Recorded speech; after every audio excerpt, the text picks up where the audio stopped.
We are in the book of Ecclesiastes, the Old Testament book. We will be in this book for the next couple of months. So if you know where Psalms is, go to the end of Psalms, then skip over from Proverbs, and then you'll land near Ecclesiastes. The title of the series is When All Seems Meaningless. The title this morning is The Pursuit of Happiness. We're going to be looking at the last half of chapter 1 and all of chapter 2.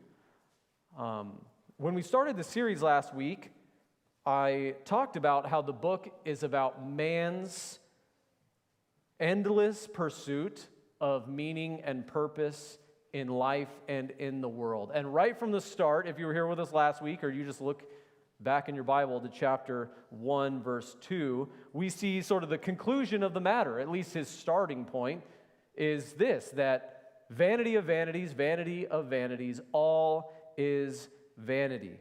In other words, the harsh truth is that life is shorter than we wish it to be. It's like smoke, it's like wind, it's like a breath, it's here and gone. And then we are gone, and the world will continue on without us exactly as it always was. That's what we looked at last week. Of course, the reason why the author is making that point from the beginning, I can assure you, is not because he's trying to burst your bubble. He's not trying to throw you into some existential crisis where you despair of life itself. Instead, he is simply pleading for you, for me, for the readers of his book to accept life for what it is so that you don't make the fatal mistake of wasting your life pursuing something that will never happen or never satisfy. Instead, what he wants you to do, and we're going to see this through all of the messages really, that he wants you to celebrate life and everything in it for what it is. It's a gift of God that you are meant to enjoy and glorify God with. With that said, as we come to our passage this week, the question we need to consider is this: what about those people who do get everything that they want in life? Last week we talked about how you're striving after things, and you never really get it. But then we take a step back and we go, well, wait a second. There are some people who it seems like they set a goal and they actually accomplish it, whether by sheer luck or hard work. They get everything they want out of life. What about those people? Whatever that is for them. Maybe it's being rich and famous. Maybe it's being the CEO of a global company. Maybe it's getting that girl or that guy that you find attractive. Maybe it's getting that college degree or being a best-selling author or becoming a professional athlete or musician. Again, we wonder, what about those few people, those exceptions in each generation who seem to get everything they want out of life? Do they feel the same way that the preacher feels in this book, that all is vanity and striving after wind? We're going to find out this week. But there's another question we should probably ask before we move on to this week and really through every section. And it's the question, why should we listen to the preacher? I mean, last week he kind of sent us down a little bit of a downer road. Why should we listen to this person talking to us about life and its meaning and purpose?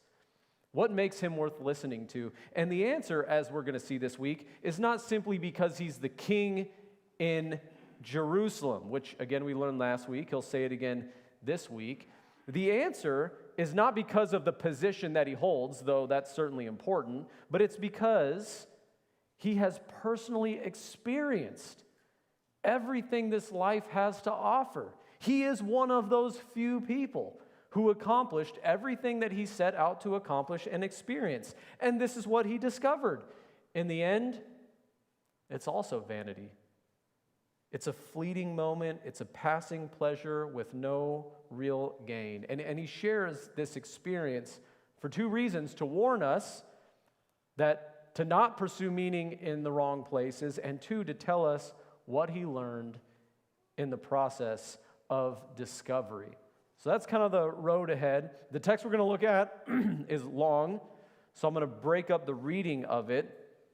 We're going to look at some key areas that the preacher gave himself in pursuit of and arrived at the end of it. It kind of ends a little bit negative, but what I'm saying is at the end of the sermon, there's going to be a lot of positive. So all of the bad is going to be up front, but this thing is all going to end good at the end. So buckle up. It's going to be a wild ride. But again, I'm holding out hope. At the end, it's going to be really good. But there's 4 sections that I want to look at together. And the first section is chapter 1, verses 12 to 18. I'm calling this section, When Wisdom Doesn't Work. Let's read it together, starting in verse 12. I, the preacher, have been king over Israel in Jerusalem, and I applied my heart to seek and to search out by wisdom all that is done under heaven. It is an unhappy business that God has given to the children of man to be busy with. I've seen everything that is done under the sun, and behold, all is vanity and a striving after wind. What is crooked cannot be made straight, and what is lacking cannot be counted. I said in my heart, I have acquired great wisdom, surpassing all who were over me over Jerusalem before me, and my heart has had great experience of wisdom and knowledge. And I applied my heart to know wisdom and to know madness and folly. I perceive that this also is but a striving after wind. For in much wisdom is much vexation, and he who increases knowledge increases sorrow. That last line is the line that your teenager will quote to you when they don't want to do their homework. Mom, much wisdom is much vexation. I don't think this is I'm just kidding. What we discover, though, here is that the conclusion that the preacher gave in chapter 1, verse 2, that vanity of vanities, all is vanity, is not something he came to realize by sheer observation. It wasn't like he was simply sitting in a chair or reading in a book and considered these things and came to this conclusion. Instead, he tells us here, I had this idea, but you know what? I tested it. I actually made a conscious and sincere and passionate attempt to try and prove it wrong, to try and see if this was true. He tells us he gave his whole heart in pursuit of meaning in life in all of these key areas, and he started the journey in the right place, in a pursuit of wisdom. And you know what he says? He says, I got it. I got a ton of wisdom. I exceeded all of these people who were before me. And you know what his conclusion was after he got this wisdom? It didn't matter. It didn't matter how much wisdom or life experience he gained. He couldn't, by that wisdom, change the way things are or stop bad things or unfortunate things from happening. Again, what he realized is that what is crooked cannot be made straight by wisdom. Wisdom on its own cannot, in his understanding, prescribe a solution to the brokenness that is in our world. Instead, all it can do is describe what it is and why it happens. Let me give you an example of what I mean by this. Several years ago, when I was new at the church, I was young and naive and optimistic. But it was a leadership transition, and leadership transitions are always hard. And I applied immediately a piece of wisdom that I heard from a mentor of mine. The piece of wisdom was this: wisdom is closer than you realize. Sometimes it's just a phone call away. And his point was, hey, you're going to go through things in life and you need some wisdom. Give me a phone call. Call me up. I'm always available for you guys. And so you know what? I'm going through all of this stuff, and I'm like, man, I'm going to take that guy's advice. I'm going to call him up and share with him what's going on. Maybe he'll give me some nugget of truth, some great piece of wisdom. And not only did I call him, but I called every single wise person that I know, every person who had been through experiences like that. I talked to all of them. I took all that information, I compiled it up, and I shared it with the staff, and I shared it with the elders. And we took all of that information, and in my mind, this is what I thought: if I just get enough wisdom, if I get the right amount of counsel, maybe, just maybe, if I apply that to the church or to this situation, everyone will get along and everyone will be happy. And we'll ride off into the sunset in unity together. But I discovered what you probably discovered in the same situation. It didn't matter what I did or how great the wisdom was that I applied, because people are still people, and they will shock you every time. People are still people. Wisdom alone cannot change that. All it can do is prepare you for when it comes. Even Solomon, the wisest king to ever reign in Israel, did not rid his nation or the world of all of its problems. Wisdom cannot do that. Parents, you can read all of the books, you can go all of the conferences on how to parent your kid, and guess what? They are going to make the same mistakes you did. They're going to. No matter who you are or what the context is, you can be the smartest person in the room, you can have all the wisdom and experience in the world, but people are still going to do dumb things, and so are you. And that's what he's discovering. He's like, man, I thought if I just gained more wisdom, I can somehow break this cycle. Somehow I can take what is crooked, what we have twisted, and somehow make it straight. That gaining more wisdom will solve all these problems. And you know what it did for him? All it did was expose him to those problems even more. And he's like, geez, what is the point then of gaining wisdom? Of course, this is not the end of the story. There's a redeeming quality to this that I'm going to get to at the end. For now, I'm going to let that sit there. And we're going to move on to the next section. Because he tried that, now he's going to try something else. When pleasure doesn't satisfy, this is my next point. This is chapter 2, 1 through 11, probably the more well-known section of this passage. He says, all right then, I said in my heart, come now, I will test you with pleasure. Enjoy yourself. But behold, this also was vanity. I said of laughter, it is mad, and of pleasure, what use is it?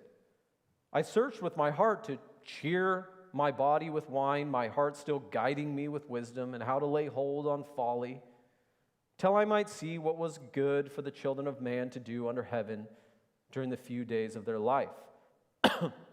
I made great works.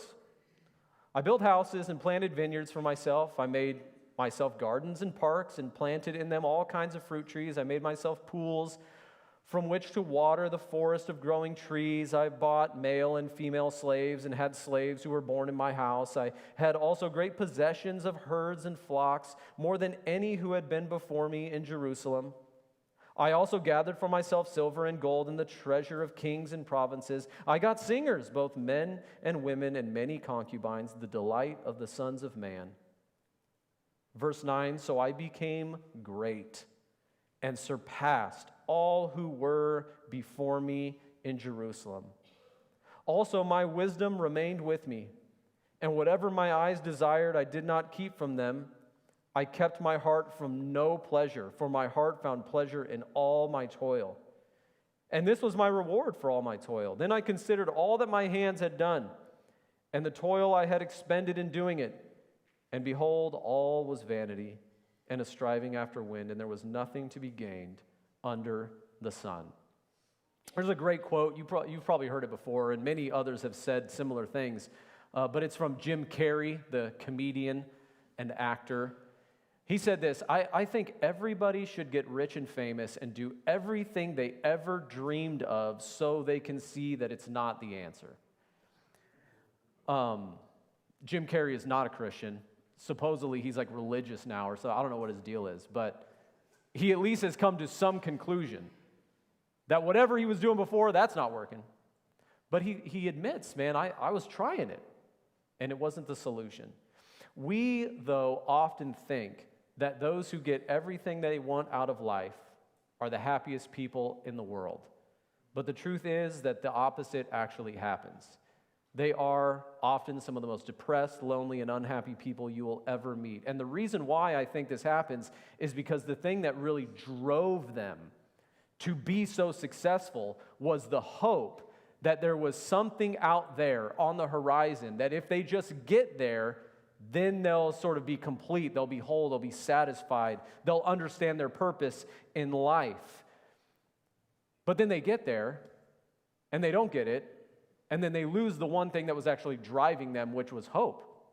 So not only do they not have the thing, but now they're hopeless. And that's what drives them crazy. and into depression.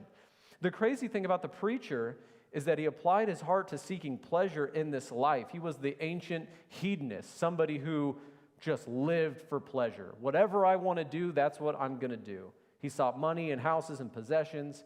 He had people working for him hand and foot. He had endless entertainment and sexual pleasure. And all this, he said, was just evidence of his greatness.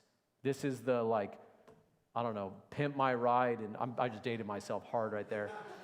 And the house tour of the rich and famous. It's like, look at all that I have. This is a symbol of my greatness. And then he realized being great wasn't the point either. Of course, that's not the end of the story. There's a redeeming quality to this as well. It's not all hopeless and lost, as we'll see at the end. But for now, I'll let that just sit there. Let's move on to the next section.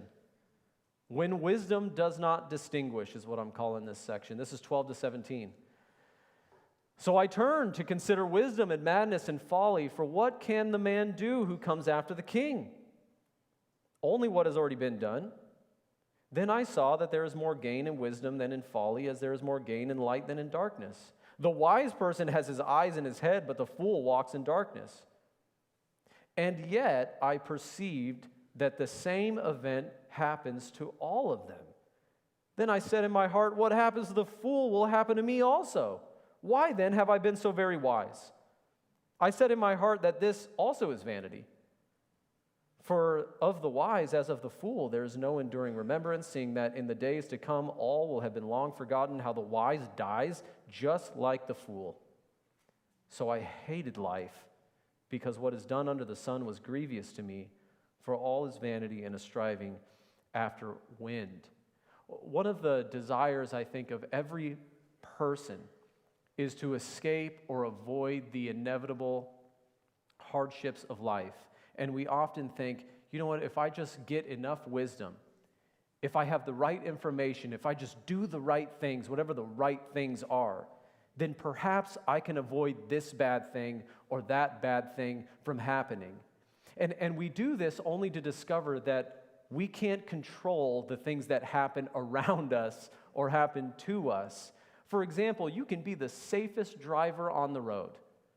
10 and 2, eyes locked in, seat belt, not looking at your phone. I'm doing all the right things. I'm moving forward. This is how you should drive wisely. And then some fool comes and T-bones you. And at the end of the day, you're both in an accident. What's the difference?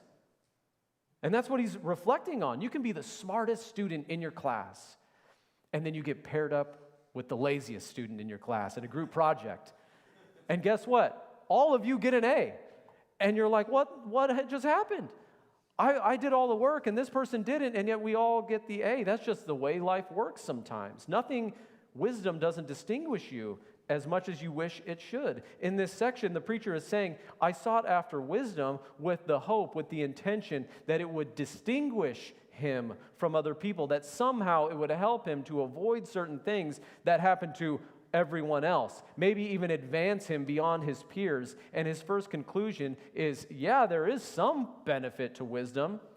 After all, being wise is better than being a fool, since a wise person at least sees life more clearly, right? They have his eyes in his head. Maybe a personal example, I was thinking about it. I wish I could go back and have a conversation with teenager Aaron. That dude was a fool. My first thought that came into my mind was, as I was reflecting on it, is I would tell him to stop eating Wendy's so much. Right? Like, this is what we think. We just do whatever we want. We're like a teenager. We eat whatever we want, just nutty bars all day long. We'll crush the whole box. And then you hit 40 and you're like, I wish I could go back and not have eaten so much Wendy's or nutty bars. Like, that would have been great. That's wise information. I would have taken school more seriously. I would have chosen my friends more wisely. There's a lot of things I would have done. Gaining wisdom has certainly been a benefit in my life, for sure. He's not discrediting that. But there are some things about life that happen to the fool as it happens to the wise person. To the person who doesn't believe in God, which is, according to the Bible, the quintessential fool. This is Psalm 14. The fool says in his heart, there is no God. So whether you're a fool in regard to wisdom, or you're a fool in regard to atheistic ideas, or whether you're a wise person and believe in God, he's saying it doesn't matter. The same thing happens to you. The fool and the wise get sick. They lose loved ones. They experience discouragement, fear, and worry. Being wise doesn't stop these things from happening to you. And it's not all negative either, because the fool can also experience joy and happiness and the pleasure of relationships and family and friends and a good paying job and all of these things. The Bible says in several places that the rain falls and the sun shines on both the just and the unjust, on the wise and on the fool. There's just some things in life that are not distinguished by your wisdom or your folly. No matter how much wisdom or experience you gain, there are some things that you just can't avoid. And the great evidence of that, the greatest evidence of this, is the great equalizer, death. The truth is, the village elder will die just like the village idiot. Death doesn't consider how wise you were in life. It comes for us all. That's the conclusion he came to. It doesn't distinguish me from everybody else. Of course, that's not the end of the story either. It's not all lost. It's not all hopeless. But I'll let that one sit for now. We'll come to another section. This is our last sort of big section. This is verses 18 to 23. This is when work isn't fair. Verse 18, I hated all my toil in which I toil under the sun, seeing that I must leave it to the man who will come after me. And who knows whether he will be wise or a fool? Yet he will be the master of all for which I toiled and used my wisdom under the sun. This also is vanity.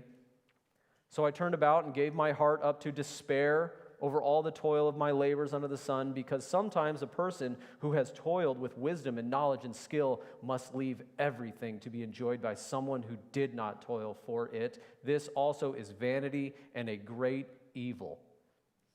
What has a man from all the toil and striving of heart with which he toils beneath the sun? For all his days are full of sorrow, and his work is a vexation. Even in the night, his heart does not rest. This also is vanity. What he's saying is you can work 30, 40, 50 years going from nothing to now you have a nice little nest egg that you can live on, but by the time you have enough time and money to stop and enjoy both your time and your money, you feel like you don't have enough time and you don't have enough money. And the money that you have gets passed on to somebody else who didn't put in the work that you did. You pass it on to kids or family or relatives or friends, to people who didn't work, again, as hard as you did, but they get to enjoy all the fruits of the labor. And he's like, man, you know what? This is tragic and this is evil that happens. This isn't fair, is what he's saying. And people struggle with this, right? They struggle with the idea, and so what they struggle to do is let go. They just try and keep going and pretend like they're never going to die. I apologize, I called politicians last week dinosaurs. But we see this in politicians, right? They don't want to let go. They're standing at the podium and they have a senile moment. They just space out. It's like, dude, you need to let it go.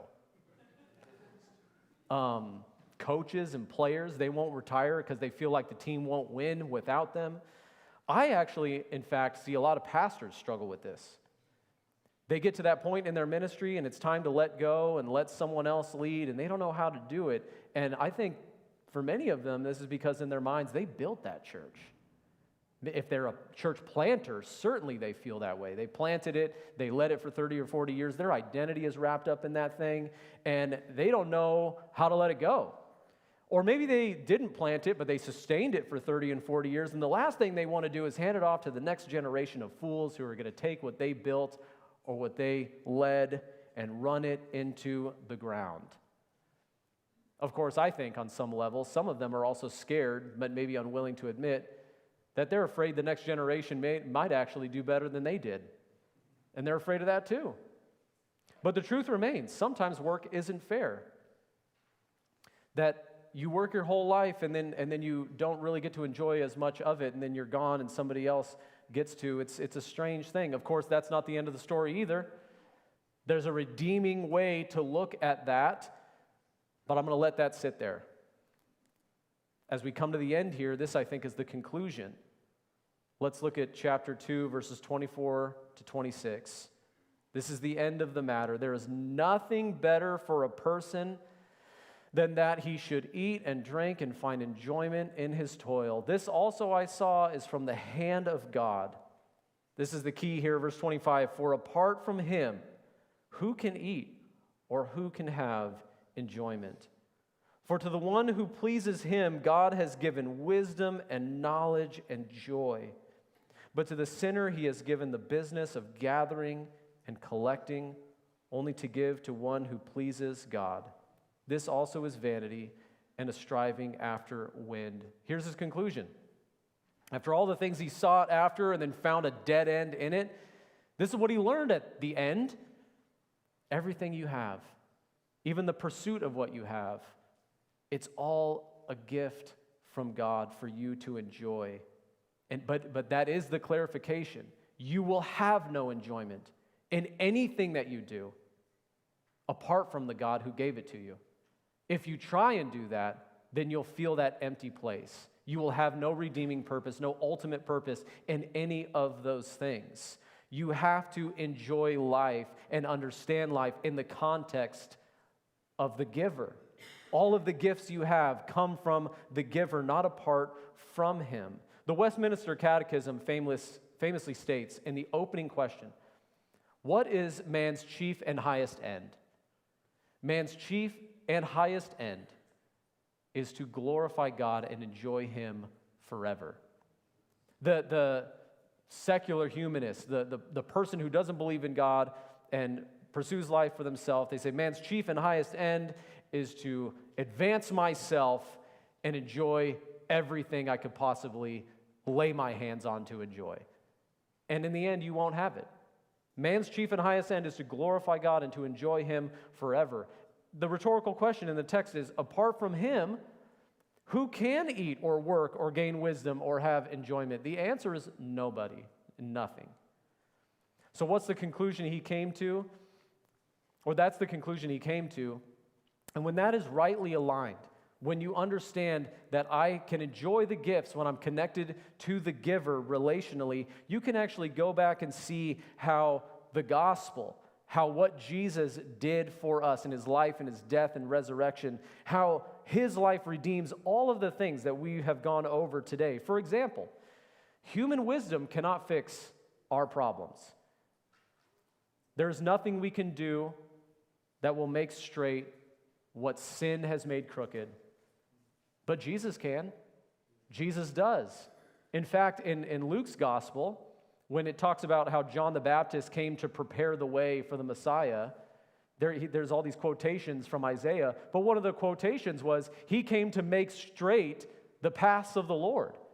That's what the Lord does. He actually comes and he makes straight what we have made crooked through sin. This, of course, we know he did on the cross, and he continues to do that in all of us. Look at your own life. We are a testimony of that. Our lives were broken before Christ. They were crooked. We were going the wrong direction.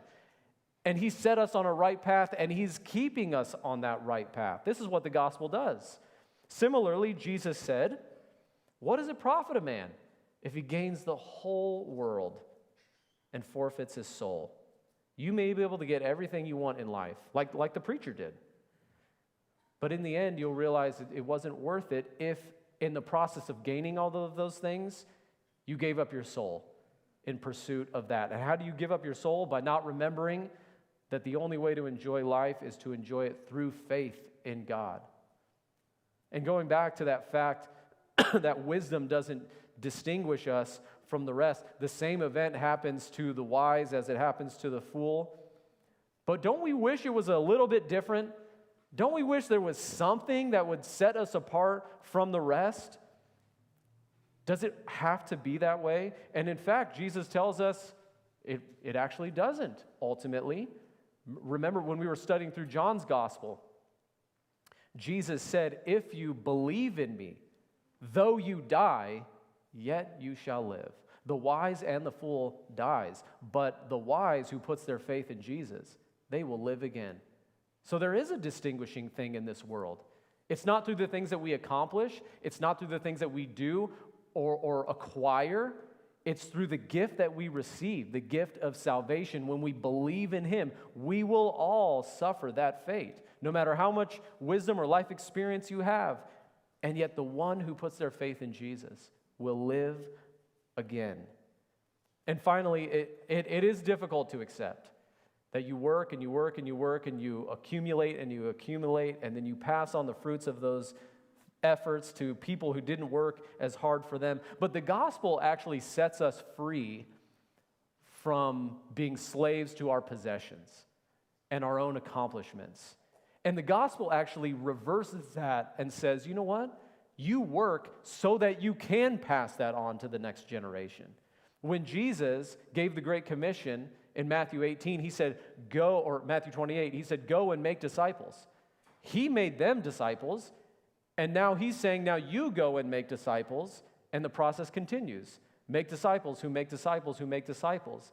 Paul, when he wrote his letters to Timothy, told him, you need to preach the word, and you need to teach other guys how to preach the word so that the ministry of the gospel can go on and on and on. When we donate to the church financially, we're actually not just investing in the ministry now, we're investing in the future. I made the joke earlier about Canby Evangelical beating us out on being the oldest church here, but there were generations before us who invested in a stewardship in our lives. We get to sit in this building. We get to own properties and be out of debt right now because other people paid for it. That's somebody who laid up treasure in heaven, who didn't think about, oh my gosh, I'm going to do this and now some other generation is going to enjoy it. They didn't think that way. They thought, how can I invest now so that future generations can continue to hear the gospel and be discipled and invested in? That's what the gospel does for us. Yes, it is true. We pass on those possessions and it can be sort of weird. But at the same time, we should be planning for that because we can't take it there anyway. We can't take it with us anyway. So what is the point of the text? The point is this: enjoy God, for this is your highest end and greatest reward. Let's pray together and we'll have a time of communion. God, we come before you and we're thankful for just the hard dose of reality that the book of Ecclesiastes gives us. But we're also thankful for the greater clarity that we are given through the gospel of Jesus. That yes, we feel this way, and yes, that is real both for the Christian and for the non-Christian, exactly what the author was saying. The gospel amplifies that to a degree for which we understand even more about life and the world that we're living in, and even ourselves. God, help us to live more wisely, more gospel-centered with these various areas that the author went over today. Help us to live by faith in your Son Jesus, knowing that He has given us the way, the truth, and the life. God, I pray for anyone who has maybe been struggling with their faith in you, their trust in you. I pray that they would see the wisdom of your word as practical for their lives and choose to follow you just wholeheartedly. But we commit all of these things to you, ourselves to you, and we pray all this in Jesus' name. Amen.